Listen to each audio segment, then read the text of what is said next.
এই দেশে ইসলাম আনছে আল্লাহর অলিগণ। অলি আল্লাহদেরকে যদি না চিনি তাহলে আমরা কি মঞ্জিল মকসদে পৌঁছতে পারবো? চালাও সে পথে যে পথে তোমার প্রিয়জন গিয়েছেন চলি। এই প্রিয়জন মানে হলো আল্লাহর অলিগণ। কথা বলেন ঠিক কি না? আমরা অলি আল্লাহদের পদচারণায় থাকতে চাই কি চাই না?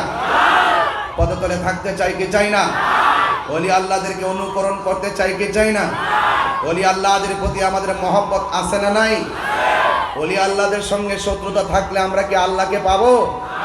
অলি আল্লাহদের সঙ্গে শত্রুতা করলে তাদের বিরুদ্ধে যুদ্ধের ঘোষণা করেছে কে? মান আদালি ওয়ালিয়ান ফাকাদ আযানতু বিল হারবে। যারা ওলি আল্লাহর বিরুদ্ধাচরণ করবে স্বয়ং আল্লাহ তাদের বিরুদ্ধে যুদ্ধের ঘোষণা করেছেন। কথা বলেন ঠিক কিনা বলেন? এজন্য আজকে আমরা যারা এসেছি আপনাদের সকলকে আল্লাহর ওলিদেরকে অনুকরণ করা লাগবে। আমরা নবীজিকে দেখি নাই, নবীজি এই বোয়ালখালীতে এসে ইসলামের দাওয়াত দেয় নাই। এটা বাগদাদ হয়ে ওলি আল্লাহদের কাফেলা এই বাংলাদেশে এসে মদিনার প্রেমের দাওয়াত নিয়ে এসেছেন। কথা বলেন ঠিক কিনা? সেই দাওয়াত আমরা গ্রহণ করে আমরা আজকে মুসলমান হয়েছি। সিন্নি খাইলাম কার দ্বারা? মোল্লা ছিলাম না।